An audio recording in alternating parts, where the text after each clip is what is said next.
En este vídeo vamos con datos curiosos que aprendí al estudiar fundamentos de investigación en psicología. Estrenamos serie que más o menos aquí tengo planeado que va a tener alrededor de 10 vídeos, y voy a empezar por este y el de psicofarmacología porque si bien ya estoy cursando o he cursado casi todas las asignaturas, las tengo que repasar para hacer estos vídeos. Esta de primero, como me la dejé para el tercer año y la tengo más reciente, pues entra ahora, y el resto pues cuando me dé por hacer los repasos pues irán saliendo con el tiempo. Esta serie se va a centrar principalmente en curiosidades, no va a ser unos vídeos para repasar, sino cosas que se me hicieron interesantes al estudiar este tipo de asignaturas, por lo que ahí poco a poco con el tiempo irá creciendo la lista de reproducción con este tipo de vídeos de psicología, y cuando acabe esta serie pues quizás me atreva a hacer otros diferentes. Y voy a empezar por algo que se me hizo bastante interesante, que viene a ser publica o perece, o sea, de esa presión que tienen los investigadores de estar publicando constantemente para tener cierta relevancia en su sector y para mantener o tener acceso a las diferentes becas que pueden dar las universidades y todo esto,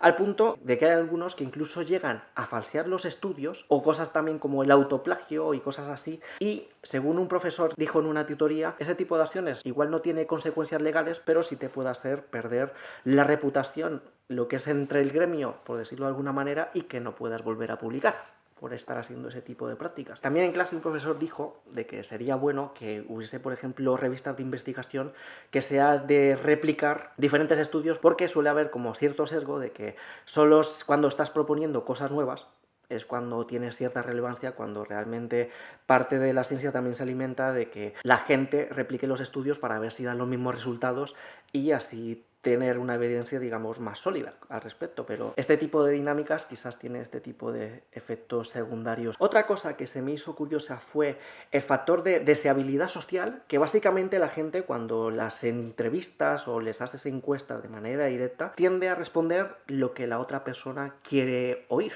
Aquí un ejemplo que dijeron en clase viene a ser de que si te llegan a preguntar ¿te cepillas 3 veces al día?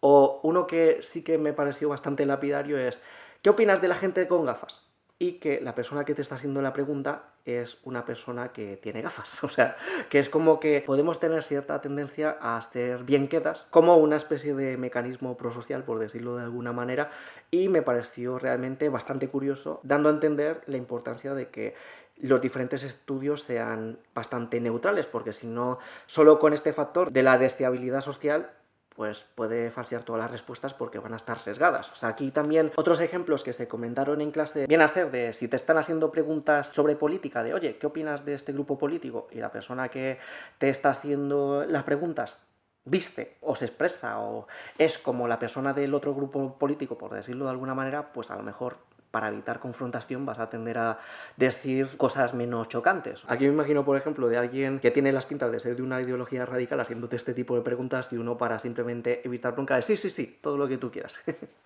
Sí,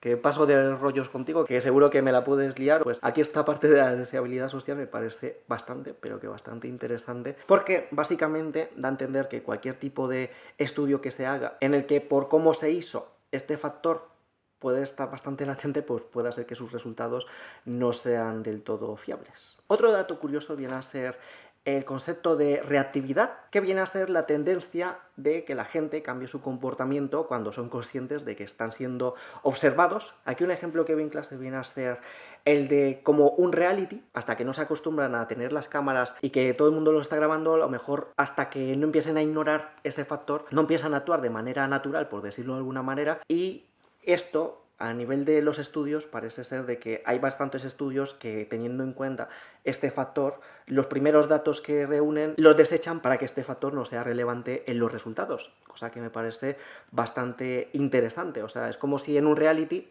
no cuenta hasta que ya hayas estado un mes en la isla de los famosos o en el Gran Hermano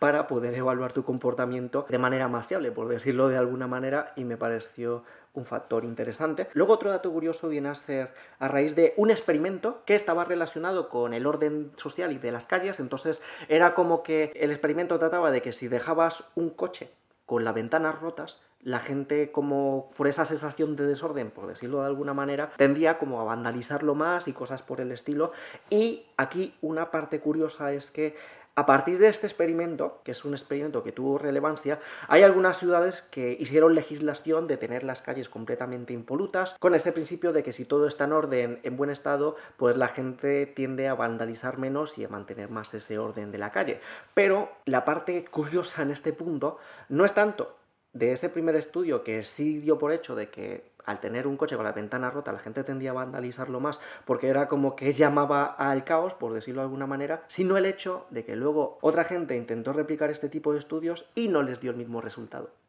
Entonces, ¿por qué es esto relevante? Porque da como a entender que aunque un estudio aislado dé resultados positivos, a la hora de legislar, o sea, de que ya te estás metiendo en política, te estás metiendo con presupuestos generales, con todo ese tipo de cosas, o sea, que ya cuando vas a estar metiendo mano a nivel social con cosas realmente relevantes, es interesante tener estudios que contrasten esa información para ver si se replica. Y aquí yo añadiría que además sea en el mismo contexto en el que se está haciendo. O sea, no creo que sea lo mismo hacer este experimento, yo que sé, en la India, que en Alemania, que en Luxemburgo, que en Noruega. O sea, no creo que sea lo mismo porque al final los contextos son bastante diferentes. Esto, aquí ya que me viene a la mente, me recuerda a una cosa semi-conspiranoica que he escuchado por ahí de algunas estrategias, que no sé si será cierto o no, pero viene a cuento en este punto, que viene a ser de algunas estrategias de la policía de dejar en algunos barrios coches de policía vacíos como para dar cierta sensación de más orden y vigilancia a lo que es en esa zona.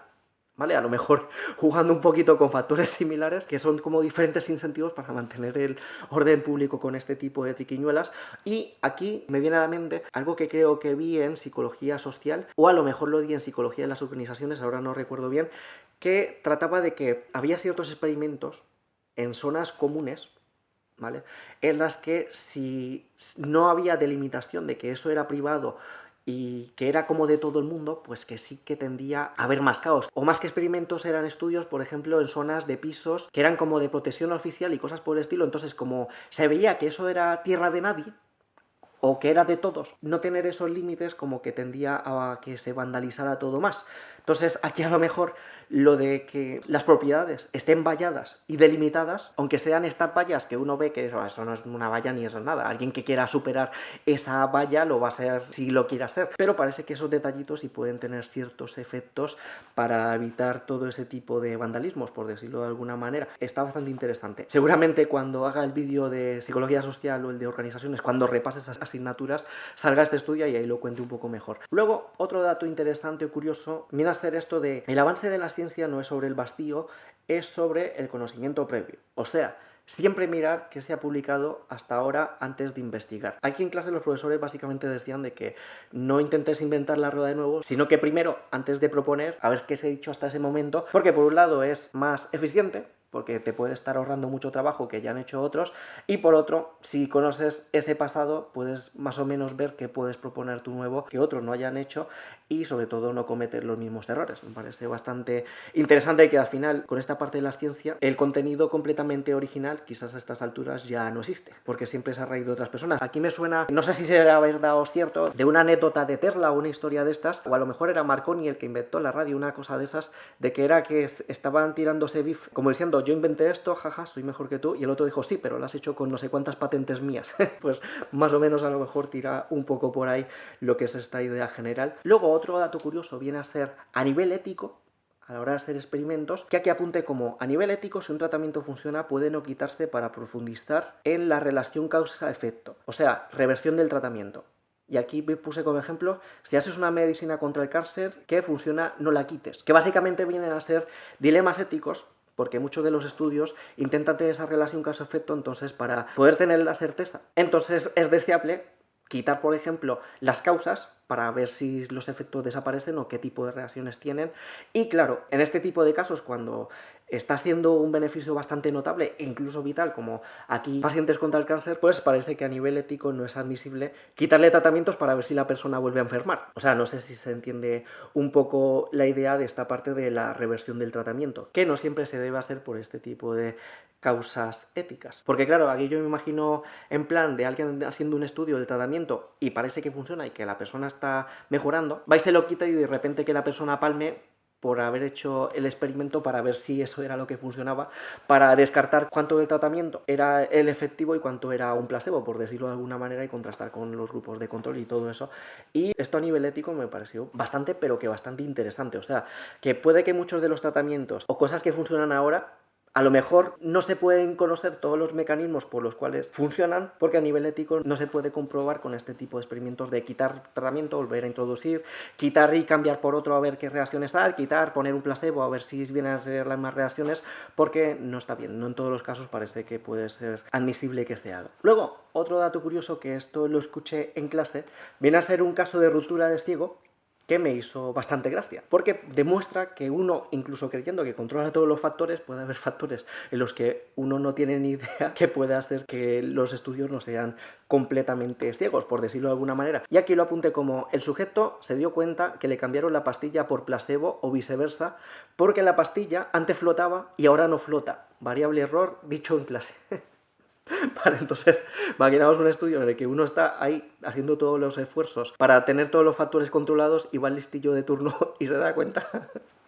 que le has cambiado la pastilla porque antes flotaba y luego no. O sea, cosas que uno a lo mejor ni se le había ocurrido. Entonces, ¿esto qué quiere decir? Que incluso los estudios de ciego, si existen este tipo de factores o variables error que los investigadores no han podido controlar o no se han dado cuenta, o los propios participantes no les han comentado, pero sí que lo han hecho de manera consciente o inconsciente, pues puede hacer que algunos resultados no estén bien hechos del todo por este tipo de factores raros. Y es un caso anécdota de este profesor que me hizo bastante gracia, pero que se entiende un poco esa idea de estos estudios. Y luego ya por último, el último que tengo aquí apuntado para comentaros viene a ser algo dicho en clase en referencia a los signos del zodíaco, que un profesor dijo que a lo mejor puede haber cierta relación, no tanto por los signos del zodíaco, sino de que hay cierto riesgo de tener enfermedades psicóticas o esquizofrénicas si se nace en el último mes del año a causa de posibles infecciones durante el embarazo, que supongo que esto debe tratarse principalmente en España, porque no en todos los países del mundo se está la misma estación del año de manera simultánea.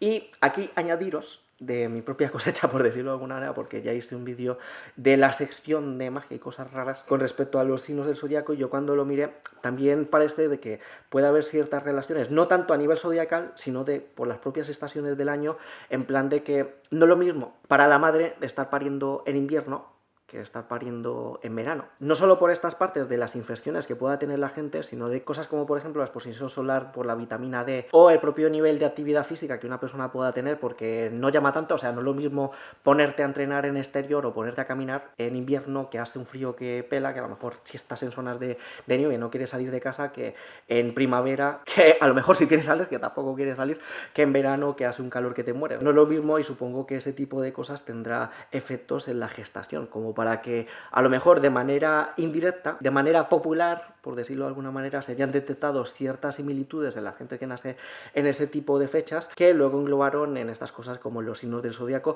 Aquí otra cosa, que esto lo escuché en clase, pero a lo mejor fue en una clase de otra asignatura, de un profesor que dijo algo así como que a nivel de desarrollo, los niños, no sé si será cierto del todo o no, pero los niños se suelen juntar como los que vienen a ser de los meses cercanos a los suyos, porque ten en cuenta de que cuando empiezas en el colegio, las diferencias a nivel de desarrollo de los que nacen en enero, de los que nacen por ejemplo en diciembre, puede ser un año cuando el niño tiene 3 años o 4 años o 5 años. O sea, a nivel de porcentaje de desarrollo puede ser una barbaridad la diferencia, y no me extrañaría que por ejemplo por ciertos factores sociales, de que los cursos a nivel educativo van por los años de nacimiento, los que nacieron en enero en esencia tienen un año más de desarrollo que los otros, entonces pueden adoptar roles o comportamientos diferentes que a lo mejor al pasar de los años significan ciertos rasgos que luego la gente puede enfocar como rasgos de signos del zodiaco o cualquier cosa que uno se inventa, pero el origen no es que sea estelar ni cosas así, sino este tipo de interacciones sociales de cómo se junta la gente. Y bueno, esto viene a ser todos los casos que os tenía para este vídeo. Como veis, no es tanto repasar